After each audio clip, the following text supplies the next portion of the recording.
friends! Welcome back to Pajama Time with Mrs. Potts. Tonight's story, I gave you a little clue with these little bags and this hat on my head. Can you imagine what holiday we're going to talk about tonight? That's right, it's Christmas.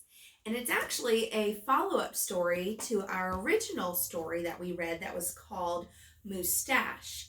But this one is the Christmas or holiday version, and it's called Mooseltoe. And it's written by Margie Palatini, and it's illustrated by Henry Cole.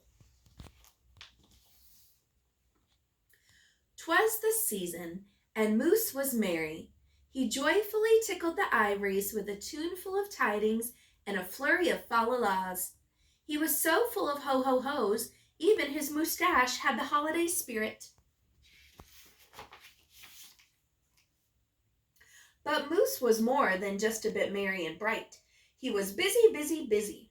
There was a lot to be done on his list of to-dos, but with orderly organization, a bit of regimentation, lots of imagination, and just plain old Moose know-how, getting ready for the big day should have been simple, easy, yes, in all probability, just perfectly perfect. He wasted not one merry minute. Moose got a-movin' and put some hustle into the holiday bustle. He went to work. He wrote cards and letters till his hooves hurt. Check. He shopped till he dropped. Check. He hauled home boxes and bags and presents galore. Moose had gifts for everyone stacked from ceiling to floor. Check, check, check. Then he wrapped, yo, yo, yo, and he ribboned, ho, ho, ho. And each and every package he tied a big, beautiful bow. Check and double check. So far, so simple, so easy, so perfectly perfect. Another look at the list, and Moose headed for the kitchen. He pulled out the pots, pans, and bowls, sifted through stacks and racks of cookbooks. He whisked with his left, spooned with his right. Moose baked tons of tins of cookies. Check. Dozens of cakes, breads, and sweets. Check, check, check. He made jellies, sticky jams. Moose roasted a goose and some chestnuts. He toasted marshmallows and yams. Check, check, check. Triple check. Yes, yes, so simple, so easy, and, but of course, so perfectly perfect. Decorations were up next on his list of things to do and get done. So Moose decked the halls, then spruced up the walls. He beaded, bowed, and mooseltoed. He gathered garlands, roped wreaths, and holly, jingled bells, sang noels. Oh, good golly, this Moose was jolly. Check, check, check, check, check, check, check. Last but not least, he hung all the stockings, each and every one, with special care, and just in time, too. Soon Santa would be there. Check and final check. Yes, sirree, getting ready for Christmas was an absolute snap, and so simple, so easy, and if he did say so himself, Moose thought totally, utterly, completely, perfectly perfect. On that night before Christmas, Mother, little Sissy, Bucky, and Junior looked all through the house. What a job Moose had done! Everything looked bountiful, festive, quite fine indeed. There was just one minor problem, if you will. Oh dear, sighed the missus, as the five stared at one empty corner. Oh my, oh me, oh gee. Pop, what happened? Cried Junior. You forgot the tree. Oops! Where would they hang the tinsel, string the popcorn, light the lights? Where would Santa leave his gifts for the kiddies on Christmas Eve night? So Moose pulled on his galoshes and put on his hat. He would find a tree somewhere, somehow, and that's all there was to that. So out went the Moose, braving blustery, blowing winds and the cold, trudging through snowdrifts, courageous and bold.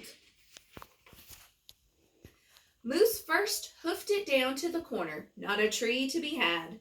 Then he slid around the block. Uh-oh, things were looking bad.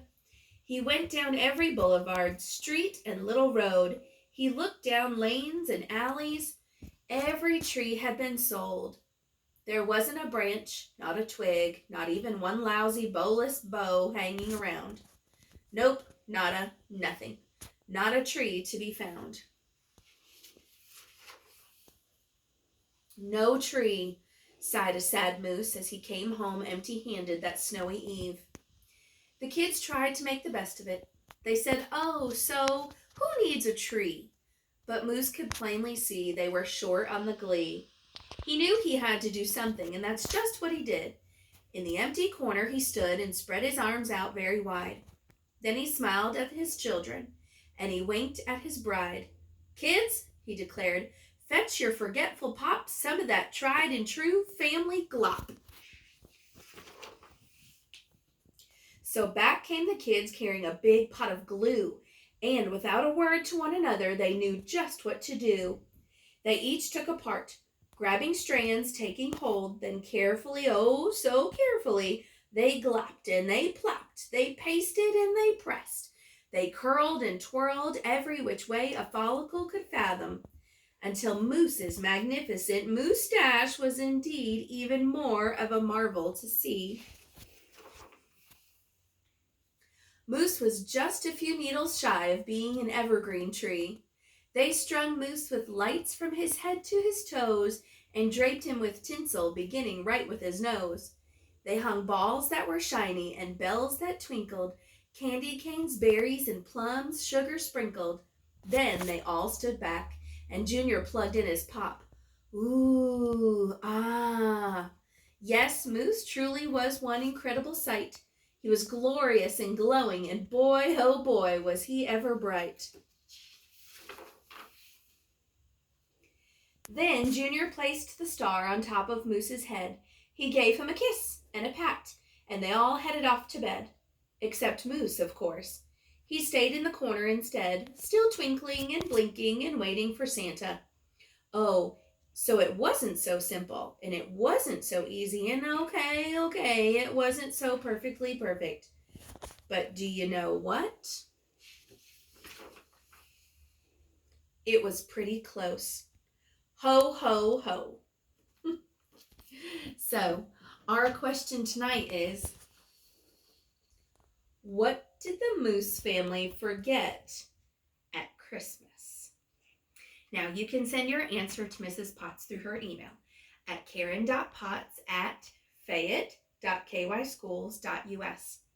If you have a really funny story about Christmas, or you want to draw me a picture of the Moose family or Moose and his Moosetache, you can send it to me at school at Liberty Elementary, 2585 Liberty Road, Lexington, Kentucky, 40509.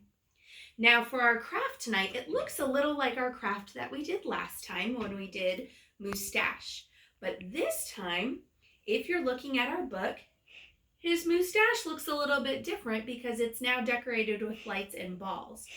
So I decided to take our brown pipe cleaners from our Moosetache book from before, and this time I took some colorful beads and I slid them down onto the pipe cleaners, just like this on both sides, kept it nice and twisted, and I took our clip still and grabbed it just like that, and now I have the Moosetache, but this time he's got bells and lights and things like that. So, I hope you guys try our craft. I hope you love the book. I hope you have a great day and a fantastic sleep tonight. Bye, friends.